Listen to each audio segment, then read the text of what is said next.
Jai Guru and welcome and beautiful and what a lovely way.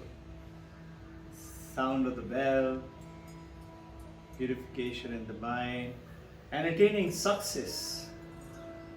And success is the purpose with which we take up this journey. Success meaning what? Whatever you do, you're a student. I'm a retired person. I need what? Peace, happiness, no suffering, no sickness, and all my relative family members, sons and daughters and grandchildren, everybody should do good in their life. Success. So there is a beautiful saying, you know that when we are empowered, when we are powerful, like God-like, then we got all the power, then we can do anything. In other words, we are never suffering then. Then whatever we want, I can do it. Why? I just say Tathastu, like mother there. No? So what is the problem? Problem is from being who we are to being God-like. And this is why the Advaita Vedanta comes in. Why is it required? Shadava and I, we keep on doing a lot of discussion continuously. Today only we were talking about, Sharada and I, that why there is so much of confusion among the practices of religion, every religion, and in the same religion, let's say Protestant and Catholic, Shia and Sunni. In the Hinduism, somebody says worship Mother. Somebody said, no, worship Shiva. Somebody said, no, you don't understand. First worship Krishna. So what do we do? If you recollect from our earlier talk, we were talking about, during this festive season, denial of death, you missed it out. Listen to it sometime when you get time. Even if you listen to it in the washroom time, it's okay. Listen to it. And then think about it and practice it. So what is it? What is it? It's very simple. Knowing is being. We should know it. After knowing it, we don't have to believe in it. You don't have to believe in the principles at all. But know it, challenge it, ask questions, find out, keep on digging at it. You will find the truth. And you and I, because the fact that we are sitting here, we love the truth. We want that. So there's a beautiful statement, one Himalayan monk from Tapyasas area, Uttaranchal. He says in Hindi, Tum jano ya nahi jano, whether you know it or you don't know it. Tum mano ya nahi mano, Tapyasas is remembering it. Tum mano ya nahi mano, whether you agree with it or you don't agree with it. Tum hi Ram, you are the one. And this is what is Advaita Vedanta saying. Then why am I suffering? Why I've got backache and neckache and headache and problem and funny problem and I don't understand. Why am I not scoring 56 out of 56? This is what is today's topic. Topic is not tum jano ya nahi jano. Topic is knowing is being. Knowing and being known. Like we don't know physics. We don't know German language. So if I understand German language, to understand it, I have to go to a professor, I have to start studying. And if I know about it, I become a German specialist. Not here. How? I know this clock. Let's say, this is a wonderful book, by the way, written by a great realized master on meditation. Let's say I read this book. I know it now. Correct? Intellectual knowing. I know it. Do I become a great meditator? Do I become a great samadhi? The knowing and being is not so. I do not become this book. Meaning, I know the book. So I should become the book. And this is what is the essence today, is to understand it. Knowing and being is different than knowing is being. Sounds a little complicated and playing with words. No, it is not. As we proceed with this together, you will see it is not so.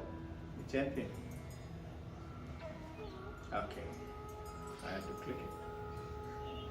There is a beautiful haiku, Japanese poem. Haiku, 17 syllable poem.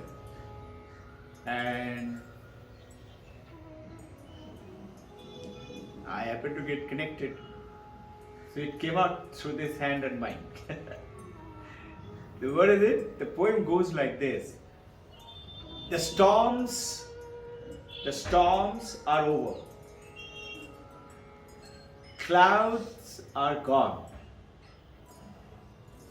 The mountain and I sit in silence till only the mountain remains. The storms are gone. Look at yours and my life. We have passed through a lot of tough time, no? To raise a family, to work hard, to earn money, to learn, to establish.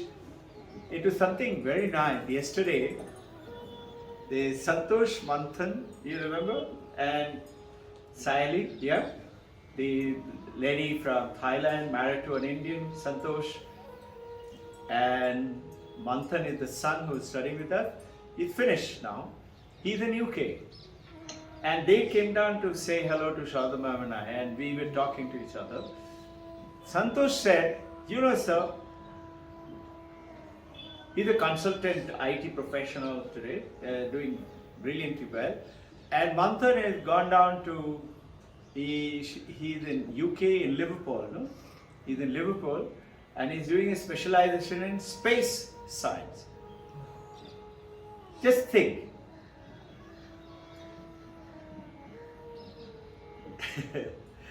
Manthan was very intelligent.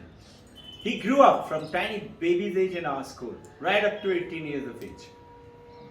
Very intelligent guy. But he didn't do, this is what I'm talking about, Jano ya nahi jano, maro ya nahi maro. He didn't do what he should have done.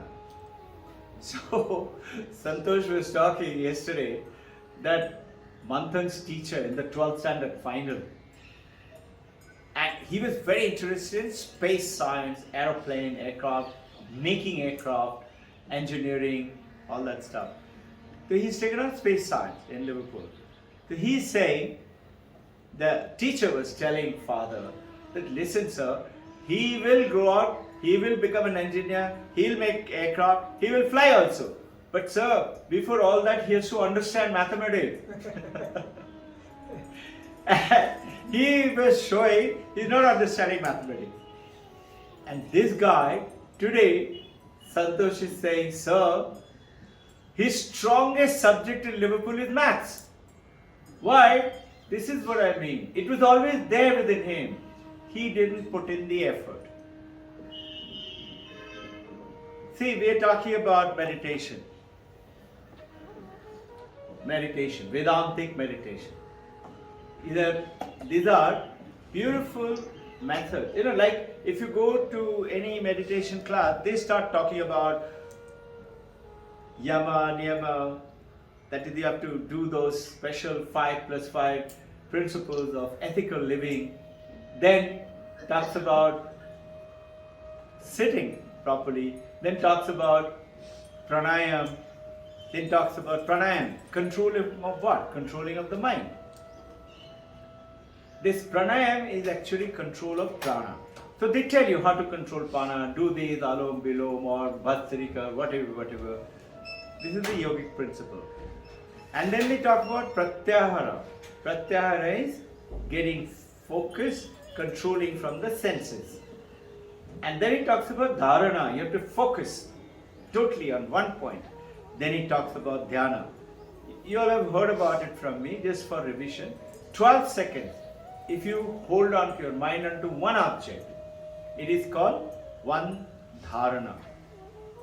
And 12 times 12 seconds. That is 144 seconds.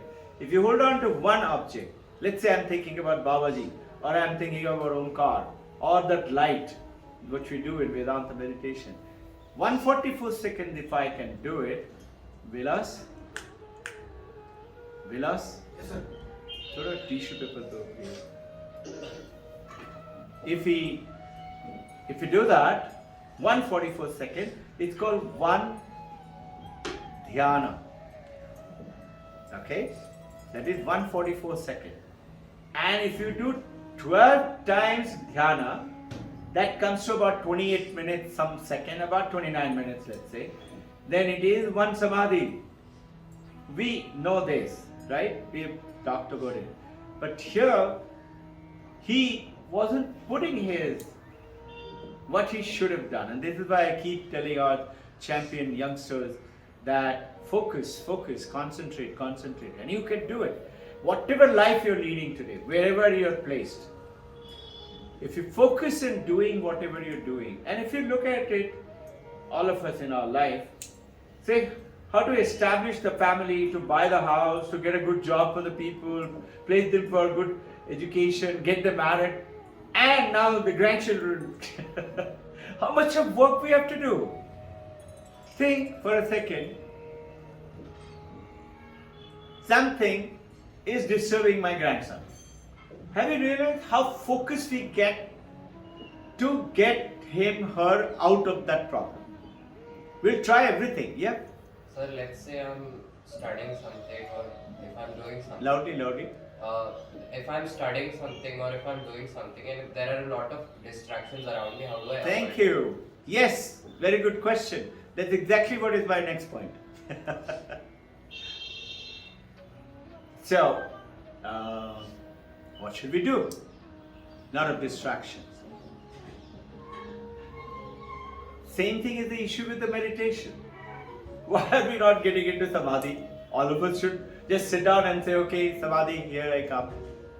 You do that, no? Sitting in the car and getting into Mumbai Expressway and say, Mumbai, here I come. Or you get into plane and going to JFK and say, here,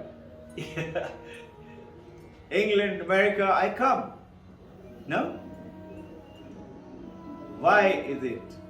That is because of the same distractions of the mind. Now, this is what it meant. It is that distraction of the mind to control it. There are several principles. So here, Swami Ashokananda, he does not talk about like other meditation session, how to sit, how to breathe, how to live. He is talking straight from the topmost, from samadhi. How do you come down to dhyana? How do you come to dharana? He's saying, listen, dharana is what? Focusing, right? 12 seconds. You have to focus without letting your mind get what? Distracted. No? But my mind is getting distracted. Everybody is doing something. Let's say I am sitting down and suddenly baby comes and sits on my lap. There goes. No? I am sitting down and suddenly there are my servant and maid servants are fighting in the kitchen. There goes. Somebody comes and presses the bell. There goes. So what is it? Every minute something or the other. But look carefully. To get that grandson or son focused, what am I ready to do? Anything. I got fever. I'm not feeling well.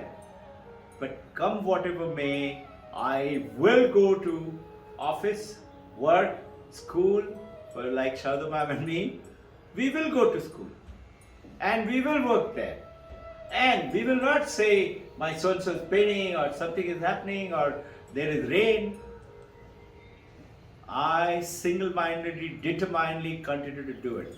So now, dharana is getting destabilized. Why? Because pratyahara, senses, that is the step before. From my senses, I am distracted with my senses. All the five senses, what are they doing? They're bringing the word and slamming into my brain, which in turn is slamming into my mind. And it's happening instantly. Slamming into my mind. At the moment it slams into my mind, mind is disturbed, and I go tring, jumping. What should he do? Before that is what? Before pratyahara is sitting. You cannot, remember I talked about you cannot carry a bowl filled with water or oil. Narada was asked same question. Narada asked this question to Lord Krishna. How is it possible that how do I do it? So, can you show me an example? So Krishna said, okay, you go down and meet so-and-so, one of my devotee. He is really attended. Go and see what does he do. Who is he? He's a farmer. First thing in the morning he gets up and he says Hari Om one time. Then he takes his hull and goes on to the field.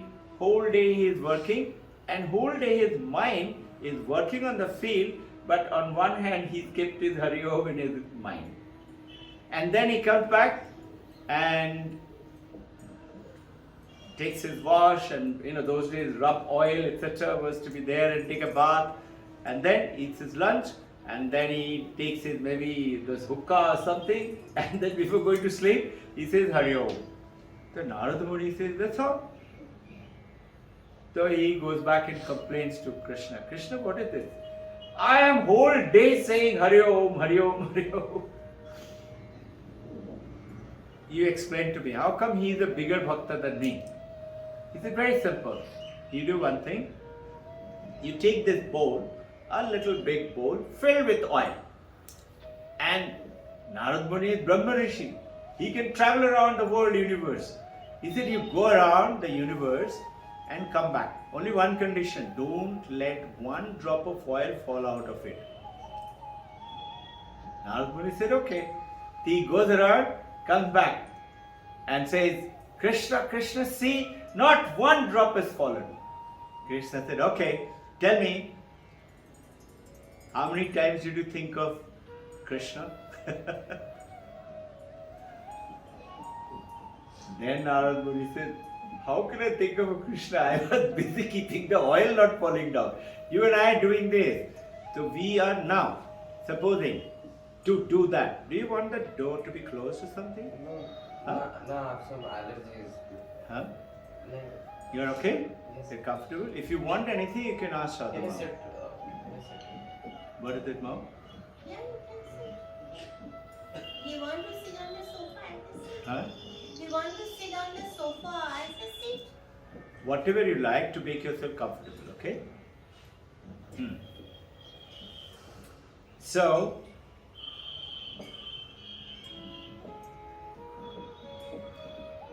think now. I sit down and something is itching. I start moving. Something is happening here. My knee is paining. So I straighten my leg and put it back again. So what is happening? I am continuously moving. Sitting has to be without movement. You say, how can I sit without movement? My knee is paining. You will be surprised. The moment you focus and do that, you will be shocked to see that you will not move. Something will happen to your body. It's like, those Olympic shooters, rifle shooters, pistol shooters, bow and arrow. When they shoot, when they practice, and when they shoot in the Olympic, they, first thing, if you notice, before they shoot, if you look at it today, everything is available, they look down at the ground, not at the target. Why? To freshen their eyes onto the green grass. Green freshens their eye. Then they look up at the target, and then they are focusing the rifle or the bow and arrow, and they're breathing. Okay? Pranayam. And they have to practice all this. Even the cricketers are doing today. And the breathing. After that, you'll be surprised to know they hold their breath. They will not press the trigger or let the arrow go till they are absolutely still.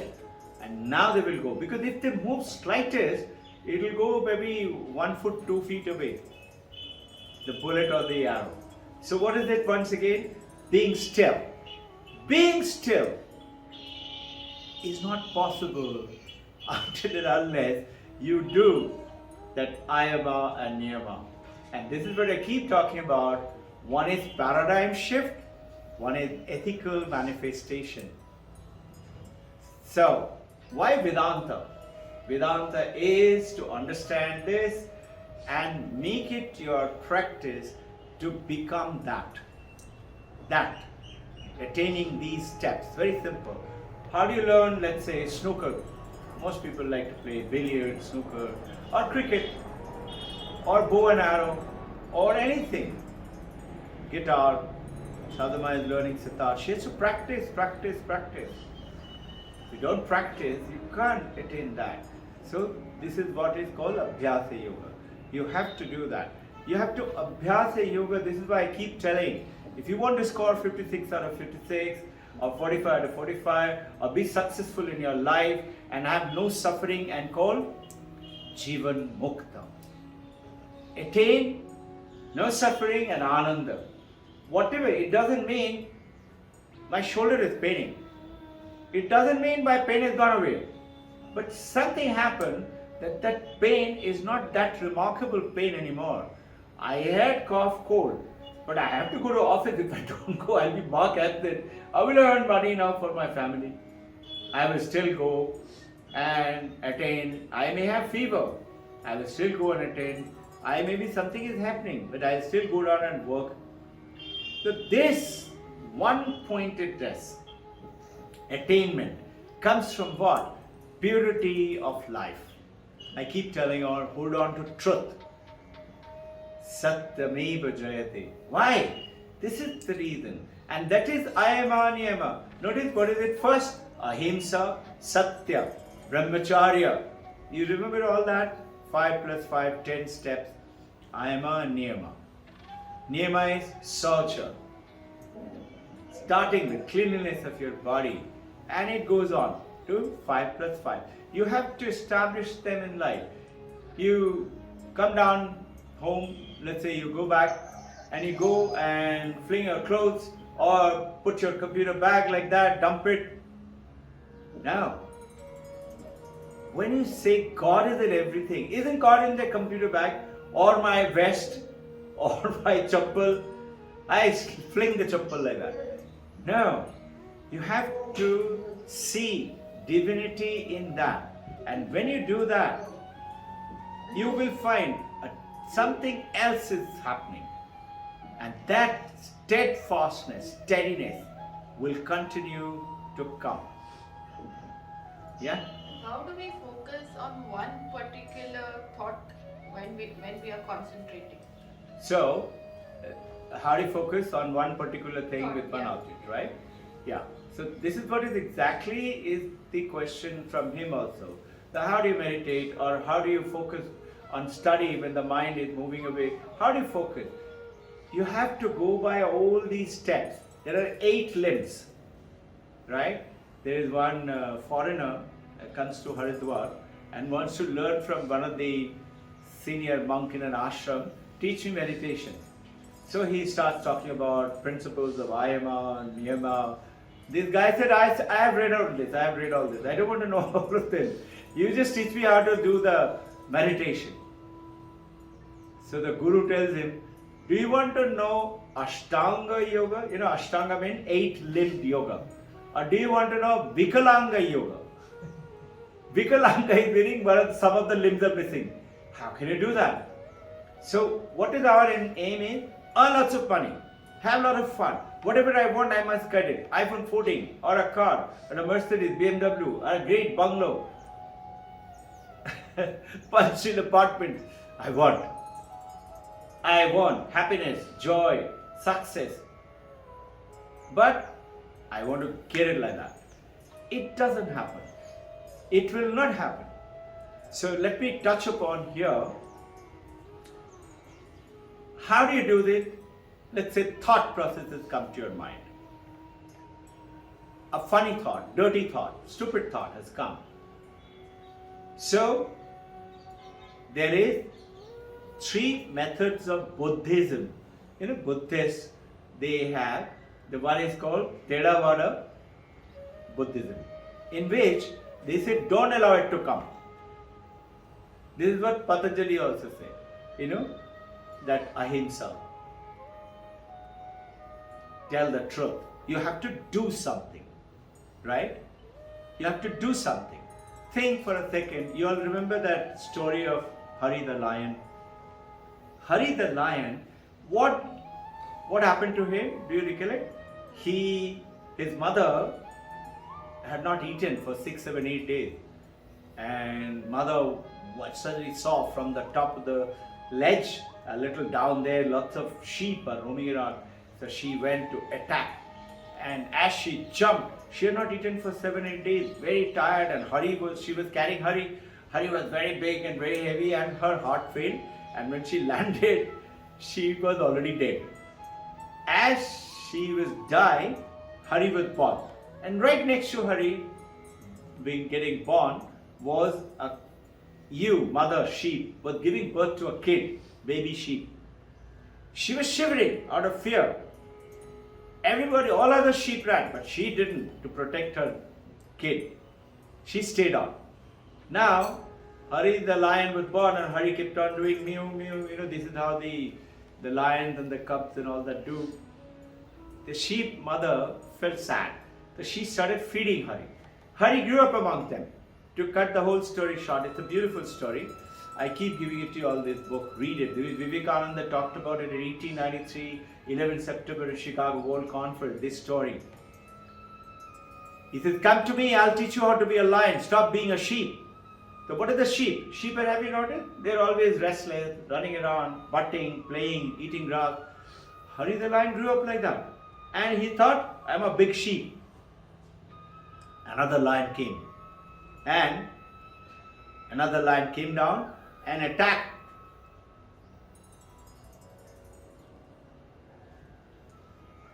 Everybody was running. Hari the lion was also running. This lion said, suddenly, my God, what is that another lion doing there? So he goes and catches hold of the lion. And Hari said, let me go, you're putting fear in my mind. And he started bleating like a sheep. The lion, the big lion said, shut up, stop bleating. You're not a sheep.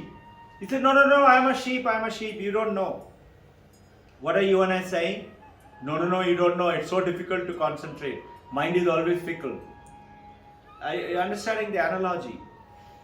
But the big lion did not let go. The guru did not let go. Caught hold of you. Took him to the water pond and said, look at the face. See your face, see my face. We are one. Look at those sheep's face. They're different. You are a lion. Now roar.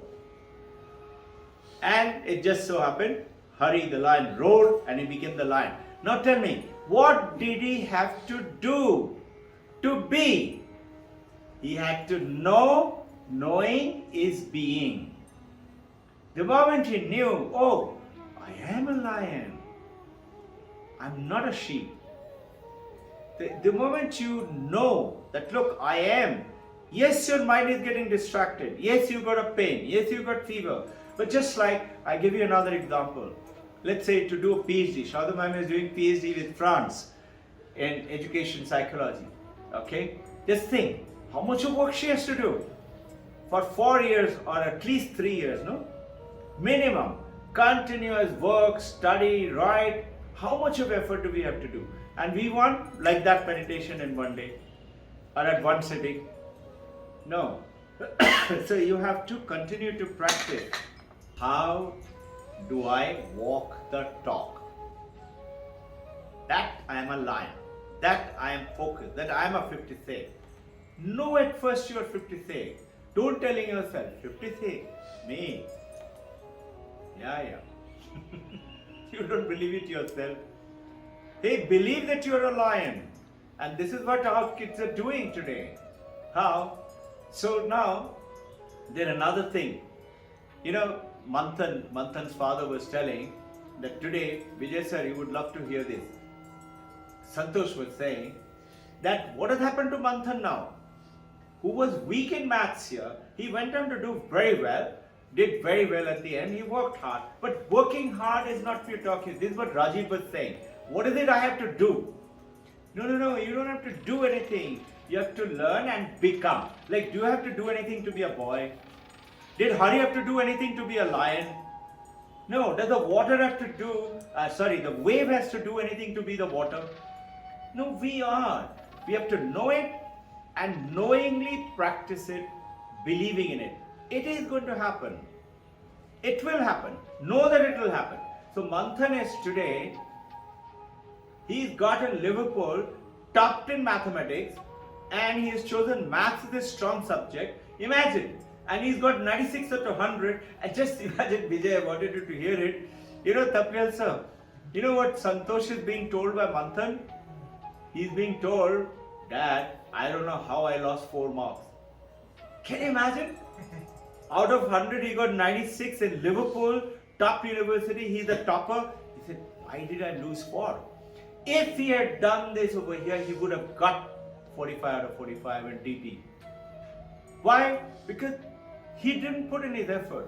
So Santosh is saying, I was laughing. How many times you told him, you monkey, you're not a monkey, you're a boy, aren't you a boy? I kept talking like I'm talking right now too.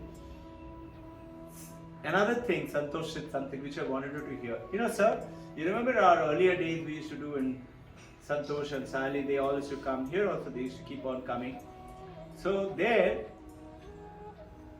once, we were talking about Swami Vivekananda, we were talking about Paramahansa Yogananda. You know, Bhagavad Gita, page 246, volume 1, chapter 2, verse 31, in which Paramahansa Yogananda is writing, quoting Houston Smith. This is Dr. Houston Smith. He's written this book on world religion. You know, first, this book was named first in 1958, Religion of Man. You know what happened? All the movements started fighting. What do you mean religion of man? This is not my religion. I'm also a woman. I'm also... So he changed it in 1985. He left his body about 3 years ago. He changed it and made it the world religion. Religion of the world religion. Instead of religion of man. And here, this is Dr. Houston Smith saying the book with illustration of, you'll be amazed, in majority part of his book here, he's talking about ancient Vedanta and Indian Hinduism. Can you see, believe? Now,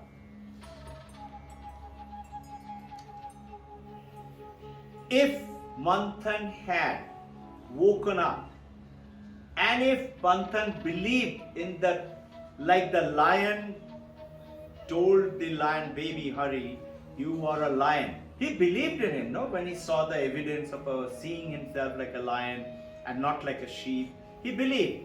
This is what Vivekananda did to the Americans, the Europeans. They stop being a sheep, stop bleating and say, I am this. What did he say? I can't. What did he say? I can't. Why? Because we have, why does it happen? So what is Theravada Buddhism is saying? Stop doing it. Mahayana Buddhism, just hold on to your question. Mahayana Buddhism is saying, another process, it says replace it with a good thought. Supposing I am thinking, I am angry type, or my mind gets disturbed. You say, no, my mind doesn't get disturbed. Yes, at this moment my mind is disturbed, but I am going to work so that it is steadfast. I am going to learn mathematics because I have to. What did Manthan do? If I have to be, I told him, I'm a test pilot. I said, you monkey, I had to work very hard to be a mathematician, to be a test pilot. Is it test flying? You will sit for that mathematics? I said, of course. So he worked and now he's become, it felt so happy. Second thing Santosh was telling, do you know, sir, you had told in one of the gathering, Paramahansa Yogananda said, he quoted Houston Smith, this Houston Smith. Houston Smith in 1950, that book was published in 1958, The World Religion, that time Religion of Man. Then Houston Smith quoted Arnold Toynbee. If you like, I'll show it to you in Bhagavad Gita, it is there, page 246.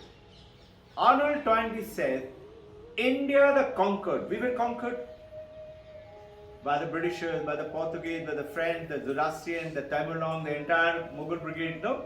And they looted us. And we keep today siding back. Why are we poor? Because. And we lean back onto the Britishers. And said, shut up. You are not poor. You are rich. Start working with it. So today what has happened? Rishi Sunak, no? Has become the Prime Minister of England. And I believe I had told Santosh and all, when Santosh was telling me yesterday, I don't speak, somebody is speaking through me. I spoke that this is what Houston Smith, Paramahansa Yogananda, Arnold Toynbee has predicted. Who's Arnold Toynbee? Arnold Toynbee is the British historian. British historian is saying India the conquered would conquer her conquerors. In other words, what? We will win over the British. And he said, sir, but you didn't take Paramahansa Yogananda's name. You took Swami Vivekananda's name. I said, really? Now I had to start working at it. How did I say Vivekananda? And then it came to me almost after half an hour. They were here for almost an hour and a half. That lectures from Colombo to Almora. We had the book. Page 345. Vivekananda is telling that India is Punya Bhumi. And India, you know, when we were the richest civilization, he said just 1800 years ago, the same European and American were roaming around in the jungle with their body painted blue. He's writing it on that, the book called Lectures from Colombo to Almora, which is written, it was actually a stock, and which somebody faithfully has written it down. And today, they are richer than us. Why? Because you and I chose to be a sheep. And today, why is Rishi Sunak has become? Because he chose to be one. And 45 days before he was elected, Santosh was telling us, somebody else was chosen as the Prime Minister. And he made a choice, a lady, she made a choice of change the financial structure, some changes. Is what? Taxation. Relaxation of taxation. Let the Britishers pay less tax. Now if you reduce the tax, good for the people, what happens to the economy? The British economy, those of you know, it went, I remember I bought 105 rupees for 1 pound. And it dropped to 82, 87 rupees. Right now it is 88. And it has gone up to 95 now. Just see. The Rishi Sunak, the moment he's taken over, it has gone to 95. So what I'm saying, how did I say that? I didn't say it. Somebody spoke through me. And I started wondering, really? Did I say it? And then it connected to whatever we are doing. Where did it come from? Continuous this working. So there is a very famous poet, T.S. Eliot, you know.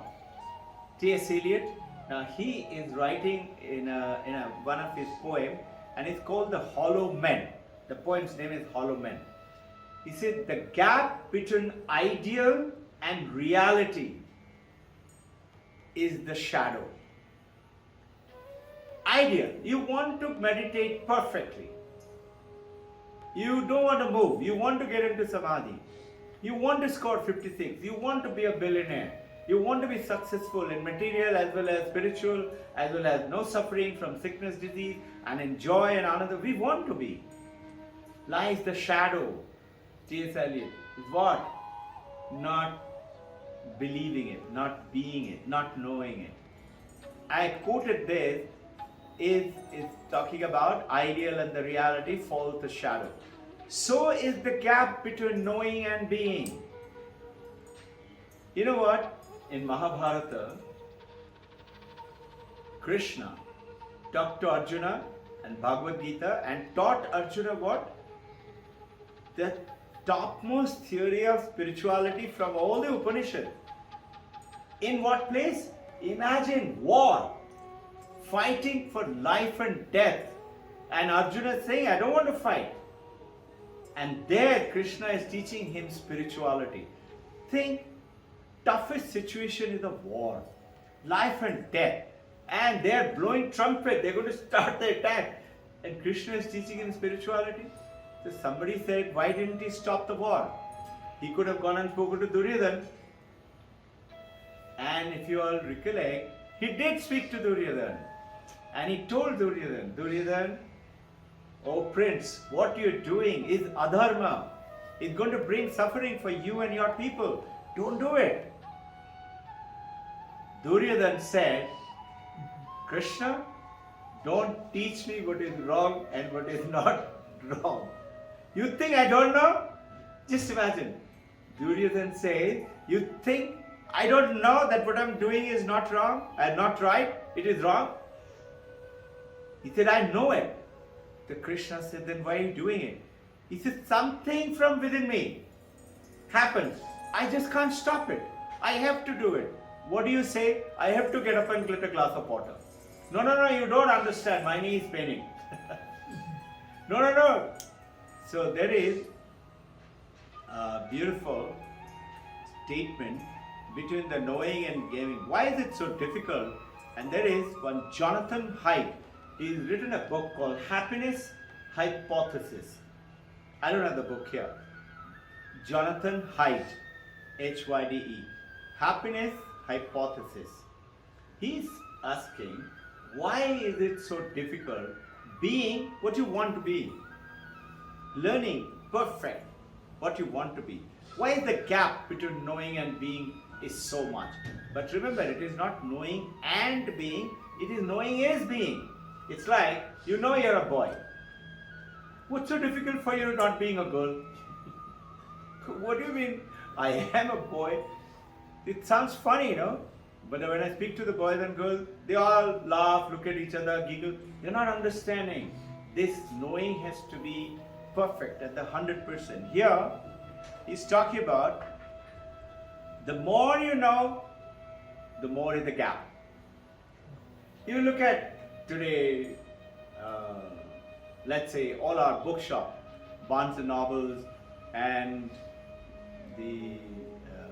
which is this? Crossword. And which was the other book which we had a shop, which was with John, Landmark? yes, Landmark. All they got thousands of books, books, how to meditate better, how to speak better, how to win all the friends. You read about all this, no? How to be successful, how to be a billionaire, how to be a millionaire. Why aren't we? Just knowing it, being, then just by studying it we should be. What is the gap? This is what is my intention was. This is one of the toughest topics. We need to understand it. And it is extremely powerful. For us, once you do it, that it is not just knowing. So what did Hari the lion do? He just became who he is. He just roared. He started eating instead of grass, the meat of a sheep. He didn't say, no, I'm going to continue vegetarian, but I want to be the lion. Don't misunderstand the metaphor. It is whatever a lion is supposed to do, he's supposed to do that. Whatever you are supposed to do on the journey for attaining perfection, we should do that. Now, there is a Vedantist disciple. He asked the same question. I've forgotten his name. What's his name?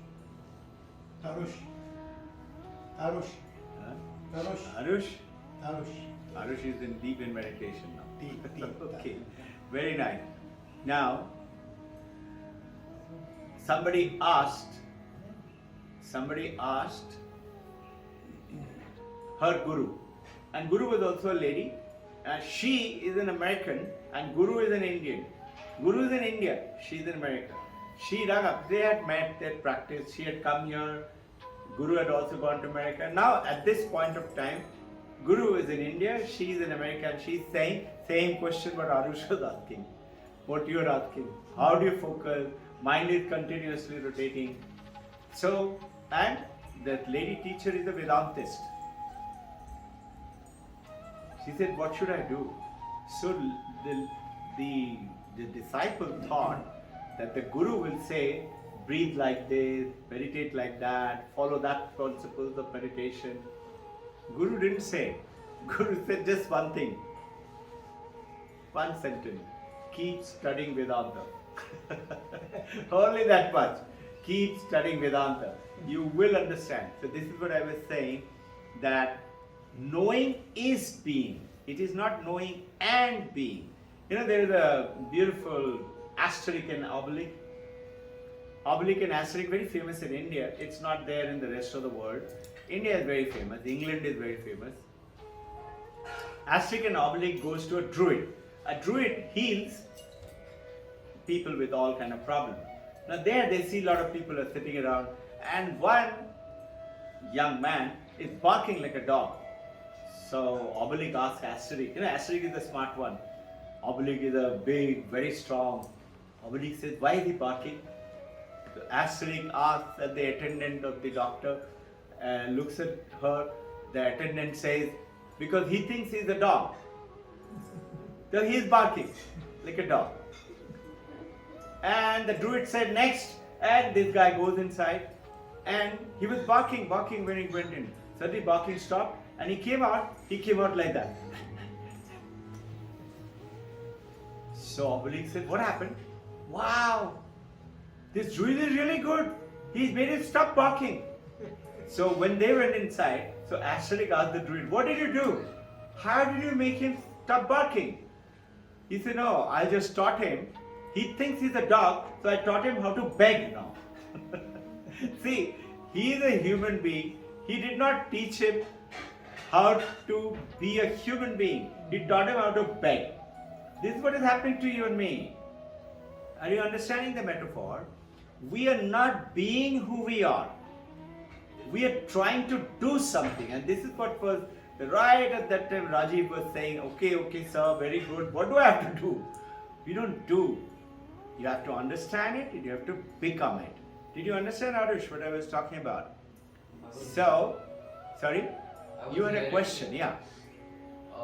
The story of Hari and the lion. Sorry. Yeah, the story of Hari. Story of? Hari the lion. Hari, the lion, yeah. Sorry, Hari the lion. In that, why do we discriminate the sheep with lions? Why did he? Why do we discriminate the sheep from the lion? I didn't understand. Why do we discriminate from sheep and a lion? Like in case we say Hari has to be a lion, the sheep also we say he's in the herd.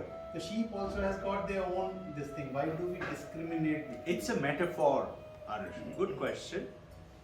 Meaning what you're saying, what's wrong with the sheep? That being a sheep is good enough. What's wrong with 45 instead of 56? In this metaphor, what is lion? Lion king, the lord of the jungle. You don't understand the metaphor. Metaphor is an example, like Tapliyal sir, Vijay sir will tell you that ancient masters through story, okay, is to teach you what is correct, called parables. Aesop's fable. Jesus Christ is to tell stories. Paramahansa Ramakrishna, Yogananda, they all tell stories to make you understand it quickly. There's nothing wrong with a sheep. Sheep is also as good, but sheep is a sheep. Sheep cannot be a lion. But the lion behaving like a sheep is not correct. He is a born lion. What is a born lion? Lord of the jungle, king of all animals. Whereas he is behaving like now, you and I behaving like what? I'm this body. I'm Robin Ghosh. Where is Robin Ghosh? Here. Can't you see? I'm a man. I have this name. I have this form. I've got this function. Name, form and function. This is not I am. I'm something else. And that journey through the Vedanta is knowing is being. You know it and you make the effort to become that.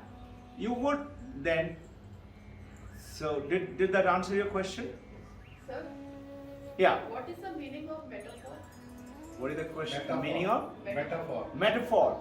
Metaphor is, how would you say, sir? Comparing two I things. think It's comparing two things without liking. Metaphor is Upma they true. call it. In Hindi they call it Upma. Upma is an example. Telling a like story is telling you we are not understanding it, right? Because you're not understanding, he's telling a small story. It's very easy to understand through a story. That's why we keep talking about story. Vedanta keeps talking about story. So Hari the lion is a story to tell we all are the Lord of the universe. Jungle is the metaphor. Lion is the metaphor. Sheep is the metaphor. So Vivekananda told this story to America and the English people and the Britishers. When? Just think now. Understand your question. 1893, Vivekananda went to US and UK. 1895, first talk he gave it to UK. Right? At that time, 1947 we got independent. 1947 was what? Our independence. And what were we called at that time? What were we called, sir? Kalu. Slaves. We were called Kalu, we were called slaves. And there, Lord, Bada Sahab, blonde hair, fair skin.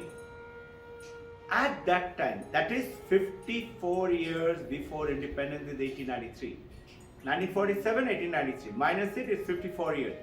54 years before independence, Vivekananda goes and tells the same Britishers who used to think that Bada Sahab in India, that you all are sheep.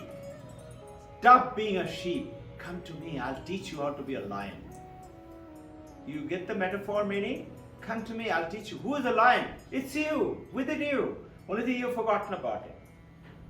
I'm going to show it to you that you are not weak. You are very powerful, you are very strong. And that druid in Asterix and Obelix did what? He did not teach that patient that you are not a dog. He taught him another activity of a dog. Yes, he got him to stop barking. That's it. What is most of our doctors are doing? Giving us another medicine. Pain goes away, but something else happens. Bad effect of the medicine starts up. No? So, knowing is being. And Advaita insists. And this is why non-duality is a radical. Radical meaning it doesn't budge. It is so. It's like you, all of you, are human beings. Sir and all are men. You're a woman. There is no difference in that. It's being radical. Hey, come on. How can I be a woman? I'm a man. I am the king. I am the Aham Brahmasmi. Main hi Brahma hu. How can I be? And then he goes ahead and says, why is this name changed from religion of man to the world religion? Because men and women are not separate. As per the world religion, particularly in India, Vedanta, I talked to you all about when Durga Mata Stotram, Rishika Vak was the first saint who became Brahma Jnani and given in Rig Veda. Today we are going to talk a little bit about in the meditation. In meditation we have been doing through Omkar. You were going to say something? Okay.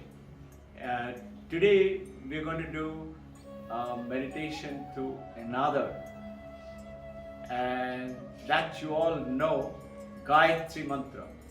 We'll do the meditation and we'll practice. Vedantic meditations are many, but you can focus on about 9-10 of them, which are pretty good. If you practice them, it's very nice. Gives you a variation, and it helps you towards that. So, the Advaita Vedanta insists, tells you, what is it? That you don't have to work hard. Denial of death in this celebration, what will be saying? You don't die. What dies? Your body dies. Who's dying? You say, I will be dead. No. He said, no, you are eternal. So there is this lady who was talking to Swami Sarvapriyananda is talking about this. She is, which place he didn't know, but she rang him up on Skype during the COVID-19. He said, I need to talk to you. the Rishi now, Sarvapriyan and the whole world is now asking him, I want to talk to you. So he didn't pay much attention. She rang up again. She said, I don't have many days, I'm going to die. So he said, okay, I will speak to you. And he says, instead of me teaching her, I learned from her. She was so peaceful. And she was in hospice, hospice case, meaning given up, not going to live. And living inside the home, but living like Sudipta was in hospice case. Meaning totally just any day going to die. So she said, I'm going to die. And Sarvapriyanand said, no, you're not going to die. You are eternal. Your body is going to die. Yes, your body will not be there, but you are there. You will continue to be there. Yesterday, Santosh gave us one more beautiful, another angle. There is to be Beni man. Very nice. Hmm? Very auntie they was called. Do you recollect? Very auntie. Dairy auntie. Huh? Very auntie sir.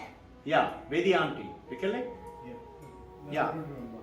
That same Vedi auntie used to come here regularly. She couldn't sit on the floor. But listening to me, she started sitting. And she started doing very well.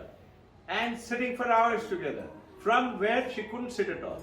But unfortunately, many other chores came up. And she was doing a little bit of practice at home. She stopped coming here.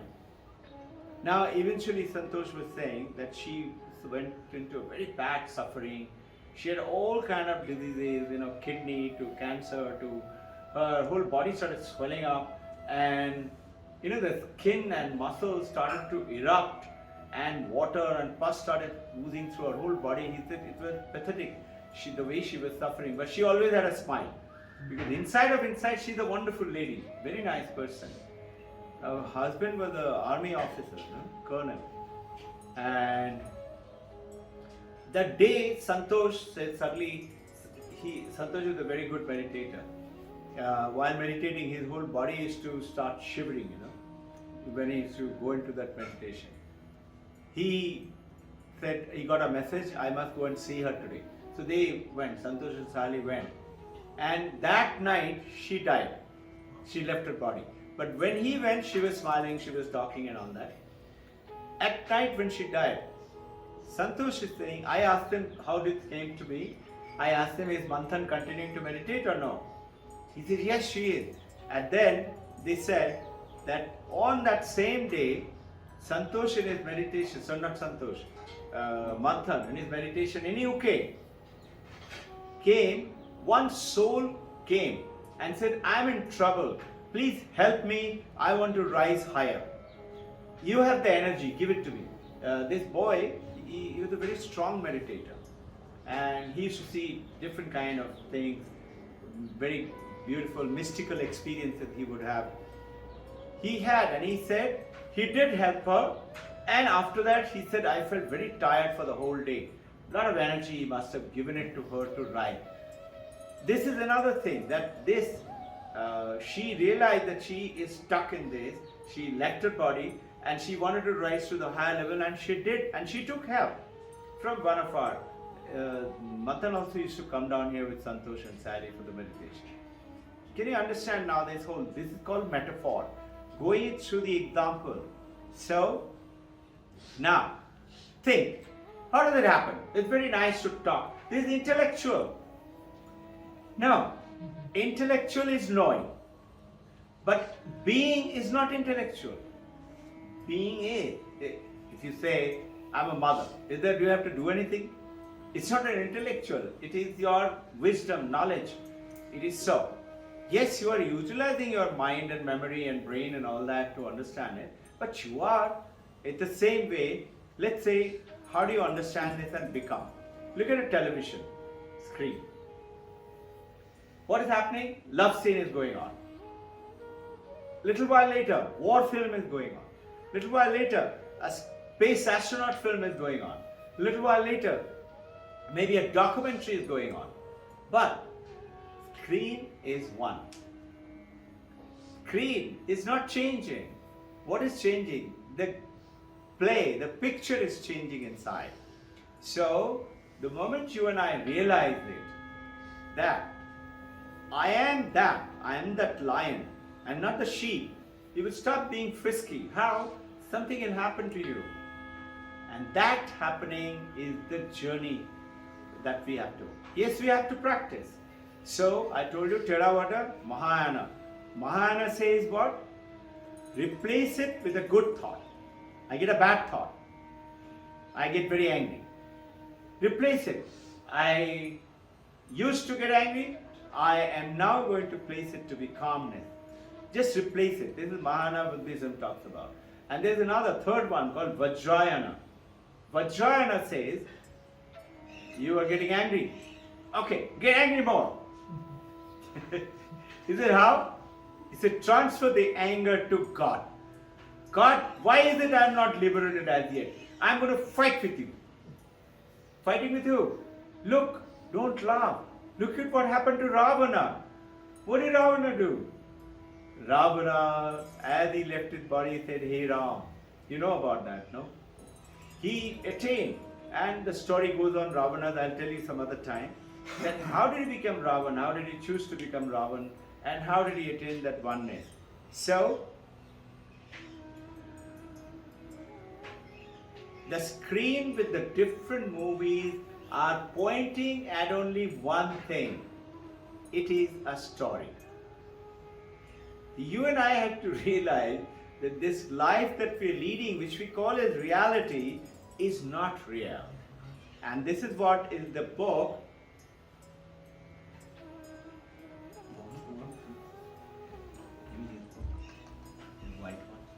Sir? I've talked to you about David Chalmers, Yeah. Australian, and he's released his latest book. And Sarvapriyananda released this book, Reality Plus.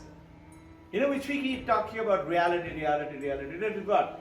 Having money is real, being poor is reality. He's saying reality plus is going into the digital world. And he's saying that today I am showing it to the world that you can attain the reality through digitization also. Like what? Google car driving, you're driving. You are getting the first experience of how beautiful, cool wind is coming. Google car doesn't know. He may be driving better than you. You go to an airport. As you go, or let's say Phoenix Mall, door opens. Right? When you're leaving, coming out of the hall, door opens automatically, no? Does the door have a feeling, hey, this is Robin Bush coming, open, open, open? No, it will open.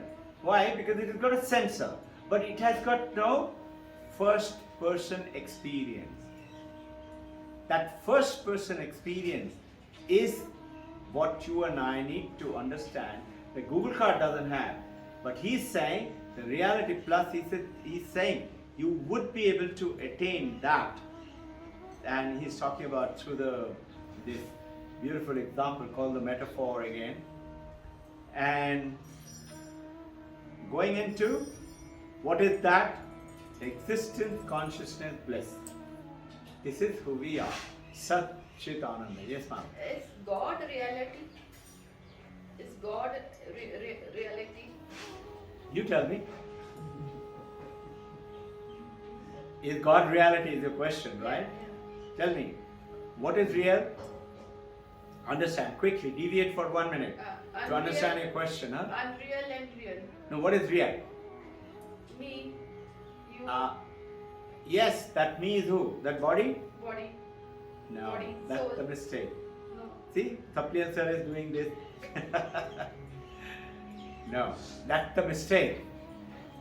That I, that me, is not this body, not the name, not the form, not the mother, none of that. Okay? So, what is reality?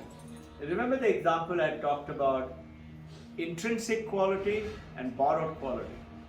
Hot potato, we love to have it with butter. Is the heat in the potato borrowed or real? It is borrowed from the hot water. Is the hot water heat is intrinsic, that is real, or borrowed? It is borrowed from the pan. Pan is borrowed from the fire. But in the fire, It is intrinsic. You put the fire inside the refrigerator or North Pole, it will still be hot. So what is real does not change. Now, God, where is God? Is God real? Your question, right? Where is God? Everywhere. Hmm? Everywhere. Everywhere. So when you say is God real, on one hand you say is God real, think about it. You are only contradicting your own statement. When you say everywhere, Yeah. meaning what? Sarvapyapi, Anantam, Advaitam. Only one, everywhere present, and eternal, infinite, which is Satchit Ananda. Of course. And this is what we talked about, Taittiriya Upanishad, remember? Satyam Jnanam Anantam Brahman. The only truth is, so I will quote you some beautiful statement of Vivekananda. Last time only I talked about it. Mary Hay, good writer, poetess. She wrote to Vivekananda. She was in another city, Vivekananda was in New York. I've understood, Swamiji, you are teaching that God is everything. Your question. God is real, God is everything. Vivekananda wrote back to her, I never said that. He said, of course you have said it. You said God is everything, God is real. He said, no, I said, and then he corrects the statement. Remember this statement and keep thinking, meditate on it. Vivekananda said, God alone is, everything is not. So when you're saying God is everywhere, meaning what? This is God, you are God, Sir is God, Sir is God, we are all. But it is God alone. These are what? Name, form and function. Are you understanding? Does it confuse you? So what should you do? Not get confused? Keep on studying Vedanta. Okay? So, whether, he's going to say, whether you meditate or not, whether you're a billionaire or not, whether you're a homeless or not, whether you're young or old or not, Tum hi Ram. You got that point? Now this is intellectual. How do I make it real? And this is what we're talking about. That being, knowing is being. Once you start to practice, you will start to feel it. Just like you feel now. I'm a human being. Many people may call you Chuha, Bandar, whatever it is. But it doesn't really become Chuha, Bandar. You got my point? Okay. So there is, by the way, there is one guy in America. He is homeless and he's a billionaire. And Sarvapriyananda started talking. He said, well, I must tell you, share with you this story. He said, they have a powerful, very rich organization in Ramakrishna Mission right next to Central Park in Manhattan. Very expensive place. But imagine, they got that whole place and it got a huge parking place. All this Vedanta Ashram in New York. Now, there is some group called atheists, and these atheists come down to ask Sarvapriyananda that can we use your parking area? We're going to launch a book. And that book is what? The book is on what? Book is on God doesn't exist. He said, can you imagine the cheek, Sarvapriyananda saying, he's coming to a religious organization, asking me to use my parking area and releasing a book on God doesn't exist. And I'm a spiritual organization, I'm telling you God doesn't exist. But he said, Sarvapriyananda said, I said, no, let them use it. And we will go and attend it also. So he, along with, there is Mahayogananda, there is another monk over there, both of them goes down to attend. And there, this book which is written by God doesn't exist, he's a great physicist. He's an atheist. So he goes and meets them and they presented this book also. And he's meeting around some people and he meets this guy. He looks very smart and yet he said, sir, what are you? Are you a professor? He said, no. He said, what are you, sir? What do you do? He said, nothing. I'm a homeless guy. He said, homeless guy? So Sarvapriyananda is a little surprised. He said, yeah, this is my name. Not a card. He said, this is my name, look me up. Look me up is where? Google. So Sarvapriyananda says, later on I looked him up. Actually he is homeless. He doesn't have a house. And he's a billionaire. And he gave $500 million to Hollywood that day. You know, he's that rich, but he's homeless. He doesn't have a home. So millionaires can be also homeless. So he's going on to say, homeless or not, billionaire or not, tum hi Ram. You don't have to do anything special to become there. So this is that what we call is samsara, what we are continuing to suffer is our real nature is we have forgotten. And our intention is knowing is being that real nature. Lion, Hari did not have to do anything. And it is not intellectual understanding. The journey is from intellectual. Yes, you have to. You have to know about it. You have to learn about German. You have to learn about physics. Then only you will become a German specialist or physics specialist. But it's a journey from there to become a specialist, to become one.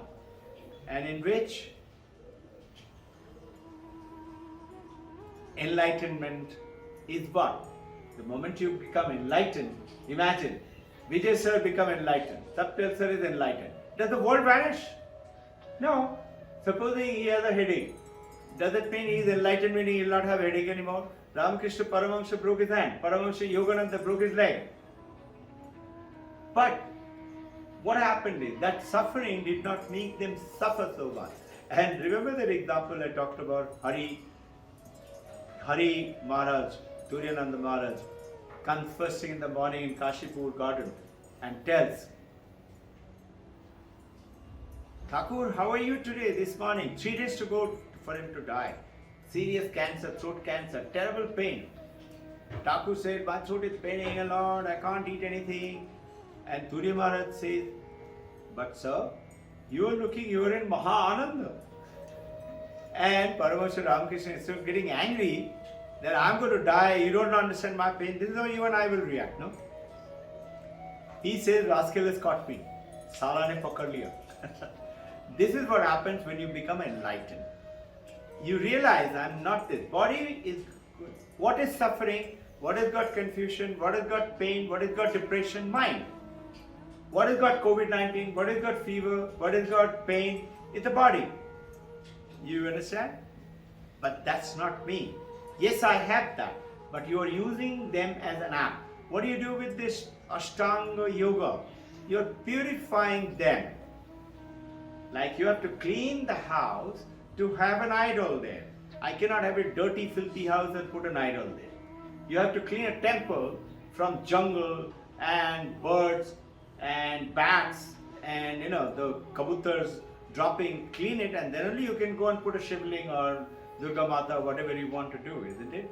So that cleanliness is what we're talking about. Enlightenment is nothing else but knowing is being. They know. So what do they know? Just imagine. We are all little waves. Everybody. We are all playing, having fun. Where? In samsara. Robin goes way with playing. One guy comes and says, hey monkey, do you know you're going to die? I said, die? What is die? He said, when you go there, can you see that black line? You're going there. That's called the shoreline. You will stop being a wave. You'll be a water. I said, what is water? He said, you don't know? I said, no. He said, you are water. Just like knowing is being. I said, shut up. How can I be water? I am a wave. I am Robin Ghosh. I'm a girl. I'm a man. Can you see this difference now? This guy says, what a fool. He goes away. Comes Vedanta friend. I talked to you all about this example. Vedanta friend says, why are you looking so disturbed? I said, that monkey told me I'm going to die. He said, it is true. He said, I'm going to be water. He said, it is true. I said, really? Now, I like my Vedanta friend. So I believe in him. He said, but I don't want to die. He said, that's possible. How? No. You are water. Become calm. Stop living this trouble and movement and things like that. You will. So what happens if a wave stops moving? wave becomes calm. It becomes one with the ocean. Ocean and wave is now not separate. Not only that, wave was only a little bit this big. From there, now it has become 20,000 feet deep and the length of the ocean. Where is that wave? Everywhere. You can't say this was Robin Ghosh wave. So what is the Paramahansa now, enlightened master? He is still playing the role of a wave in the samsara. Just like many of you are doing. I keep talking to you and I was told to quote this statement today in my meditation. Vijay sir, it was your name and sir's name.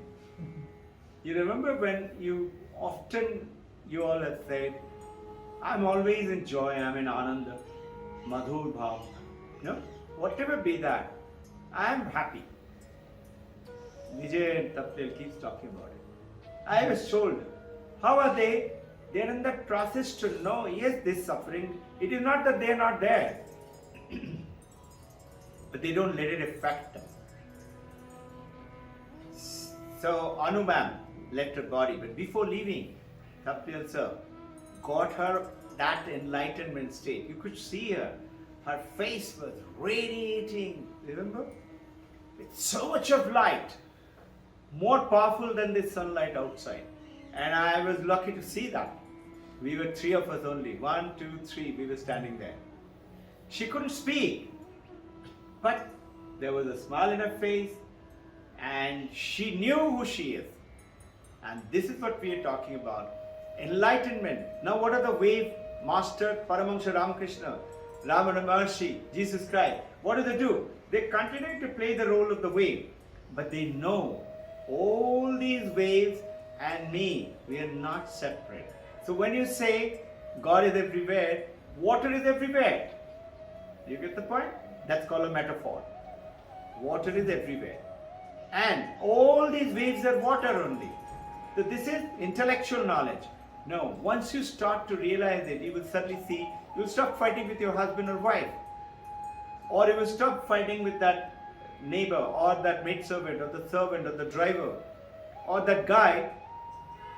You say, yes, I am Aham Brahmasmi. But you know, when that guy cuts across me while I am driving, then I am an angry Brahman. One guy is telling.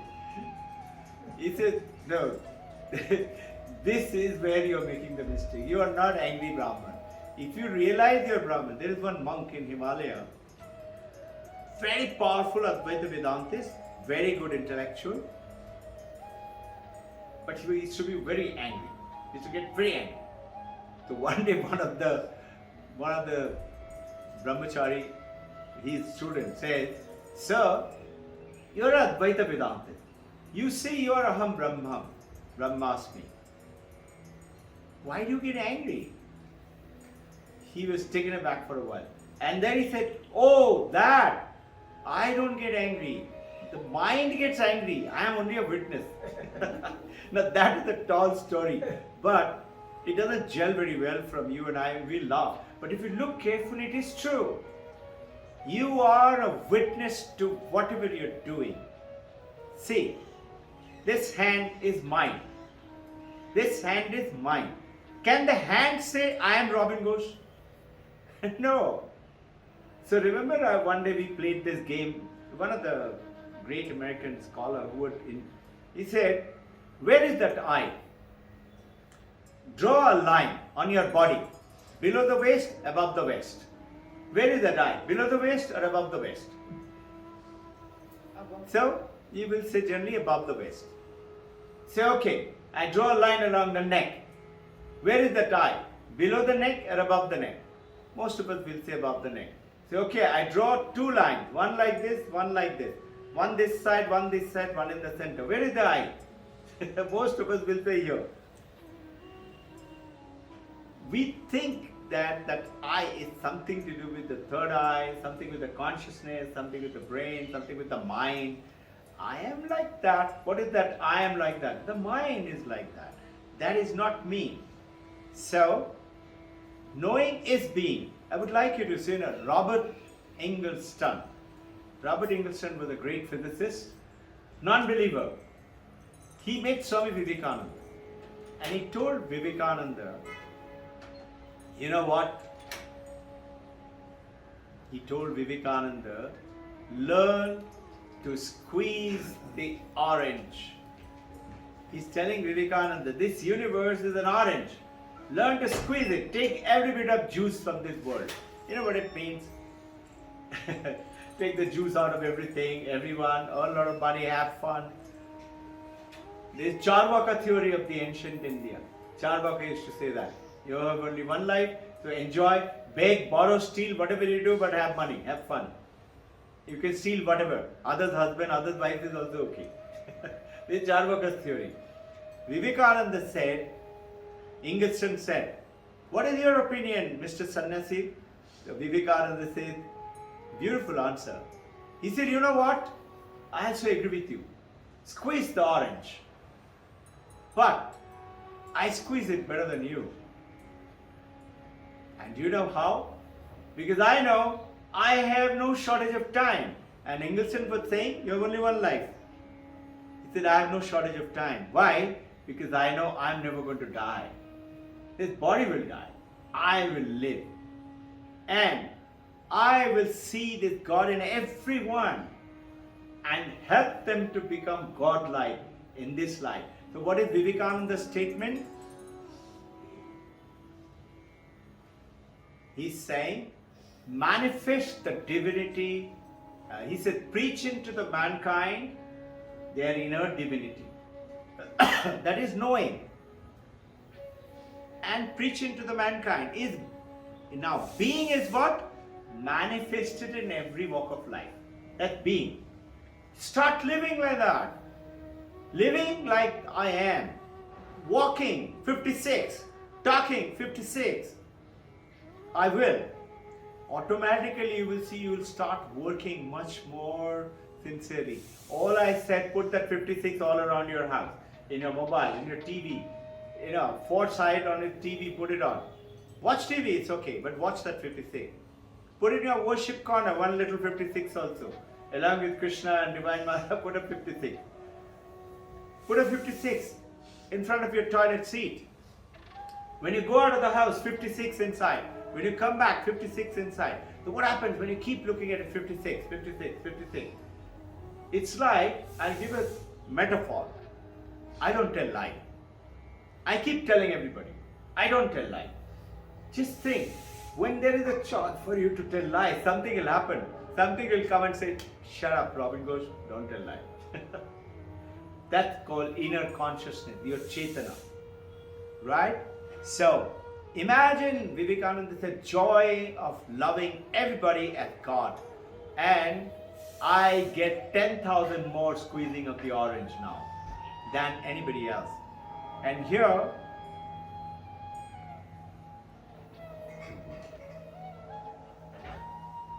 he is talking about in his poem of Sannyasi. I know I cannot die, therefore I am not in a hurry. I know there is no fear, therefore I enjoy life. And when death comes, it's no problem to me because I do not die. No, there is no death at all for me. You and I need to not just know it theoretically, but start living it, being it. Something will happen. You will see this is what the kids are doing. What did Hari do to become the lion? Just knew it and started believing in it and started walking. Not blind faith. Don't have blind faith. Ask questions, challenges. This is what I keep telling. Sravanam, and then reflect, read, manana, ask questions, and then nididhyasana. Make it firmly your own. I am a man. I'm a human being. It's firmly with you and me. If somebody comes and say you're a donkey, all you would say, just smile. Imagine, supposing tomorrow Mohan comes and tells me, sir, all this is fraud. I know you don't believe in God. Okay? He comes and tells me, I know Robin Ghosh, you're a fraud. You don't believe in God. What am I going to do? Start fighting with him? I will just smile and say, maybe. Will I change?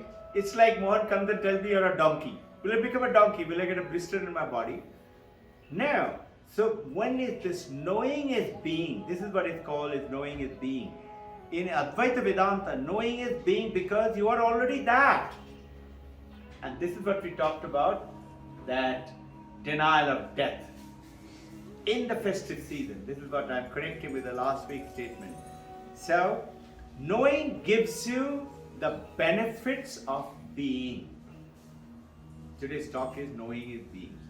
You will hear this statement. Benefits of being. You know it now and you become that. You knew it is possible. If one person has done 56 out of 56, why not me? And this is what is happening to Manthan.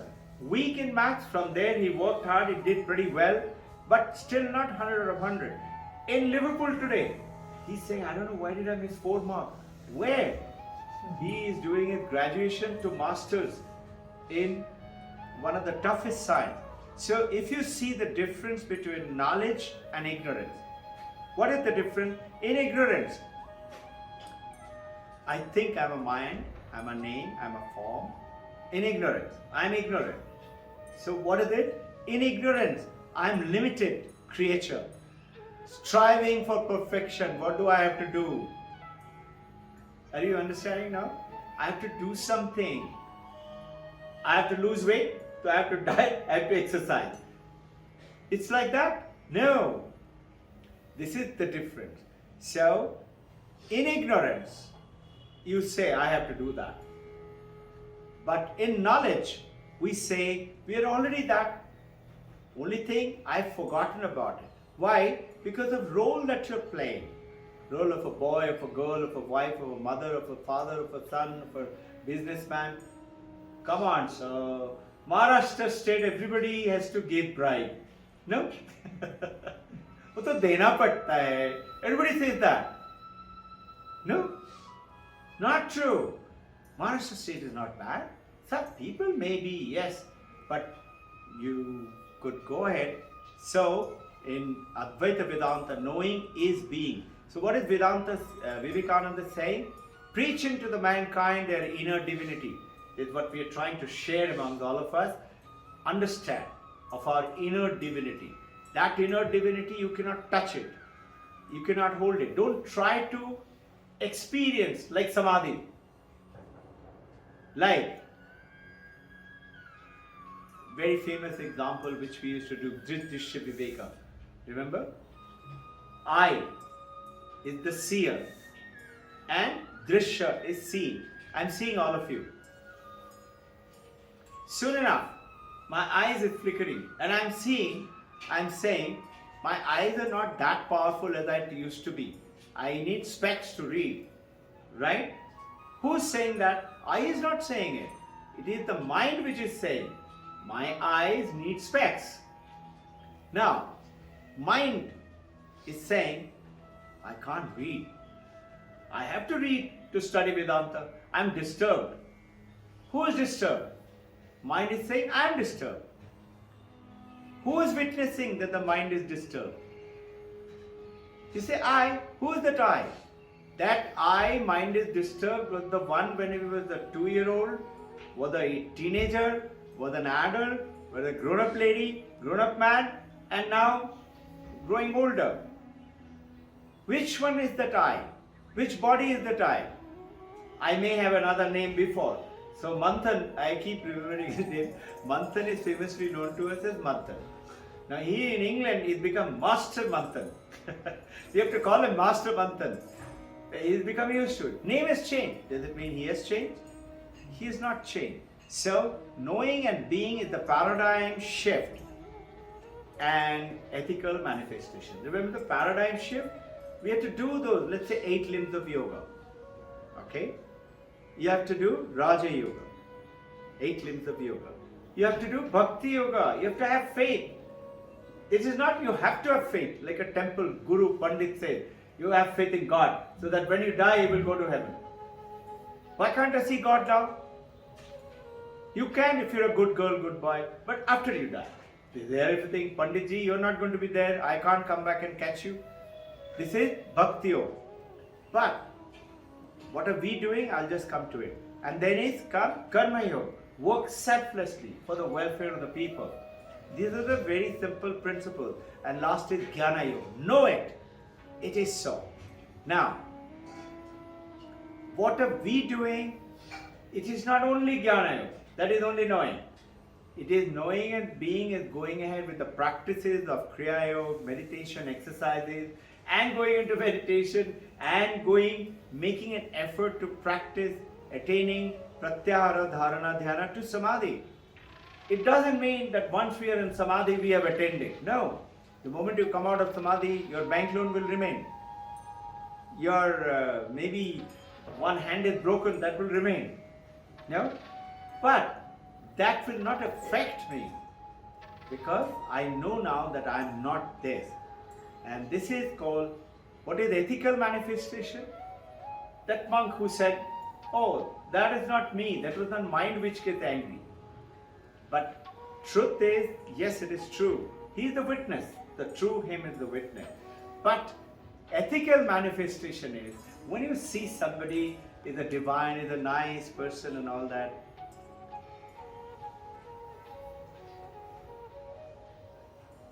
You could not expect him to start fighting with people or start cribbing. Uttaranchal, Tapliyal sir's monk, it says, रोता हुआ ज्ञानी को किसको पसंद है? Nobody likes रोता हुआ ज्ञानी.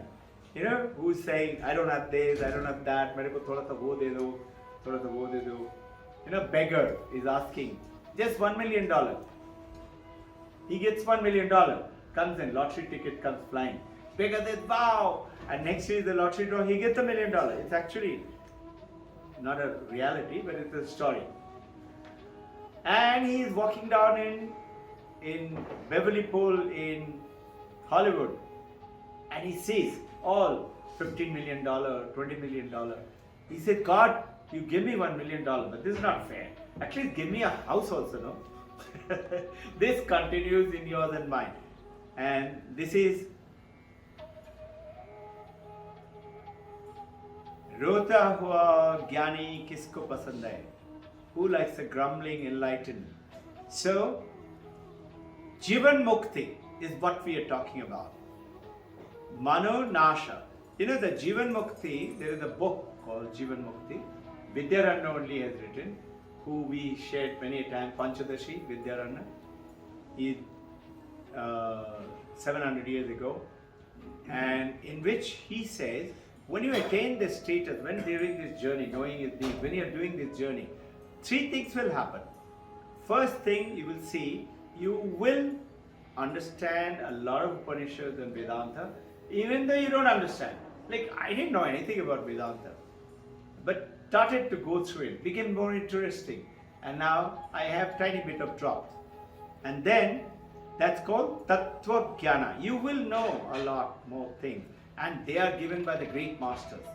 And then second thing is called Vasana Kshaya. You will find your desires, your craving.